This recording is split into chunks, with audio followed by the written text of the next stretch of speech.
ସମାଜରେ ଅନ୍ୟମାନଙ୍କ ଠାରୁ ଏଥିରେ କୌଣସି ଦୁଇ ମତ ନାହିଁ। କାରଣ ମୁଁ ଆପଣଙ୍କୁ ଗୋଟେ ଛୋଟ ଉଦାହରଣ ଆପଣଙ୍କ ଆଗରେ ଧରିବାକୁ ଚାହେଁ, କାରଣ ଅନୁଭୂତିରୁ ଯାହା ଆରମ୍ଭ କରାଯାଏ ତାହା ଜ୍ଞାନ।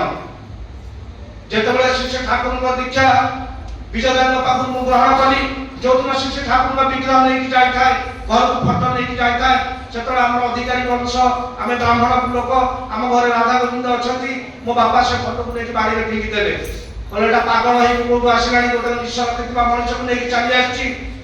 ବୟସ ଖୁବ୍ କମ୍, ମେଟ୍ରିକ +2 ବେଳର ପ୍ରାୟତଃ କଥା। ଯେତେବେଳେ ନେଇକି ଯାଇଥାଉ ମନ ଭିତରେ କିନ୍ତୁ ଏଇ ଜୟ ରାଧେ ରାଧେ କୀର୍ତ୍ତନ ଏବଂ ଠାକୁରଙ୍କ ପ୍ରତି କୋଉ ଦିନର ଯେ କେଉଁ ଜନ୍ମର କଣ ଆକର୍ଷଣ ଥିବ, ଆମମାନଙ୍କୁ ଠାକୁର କେବେ ହାତ ଛଡ଼ା କରନ୍ତିନି।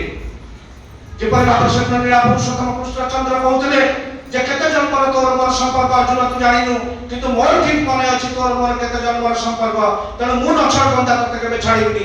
ଦୀକ୍ଷା ଦିବସ ଯେତେବେଳେ ହୁଏ, ଏଇ ପ୍ରତାପ ସାର୍ ହୁଅନ୍ତୁ ଅନ୍ୟାନ୍ୟ ଗୁରୁ ଭାଇମାନେ ରାସ୍ତାରୁ ଲୋକମାନଙ୍କୁ ଟାଣି ଆଣନ୍ତି।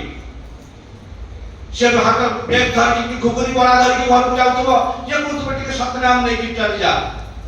ତାର ଉଦାହରଣ କଣ, ତାର ନିର୍ଯାସ କଣ? ଆମେ ମାନେ ବୁଝନ୍ତି ଠାକୁରମାନଙ୍କ ସହିତ, ଠାକୁରଙ୍କ ସହିତ ଆମର କୋଉ ଜନ୍ମର କି ସମ୍ପର୍କ ଥିଲା, କିନ୍ତୁ ଠାକୁର ଆମକୁ କେବେ ଛାଡ଼ନ୍ତିନି।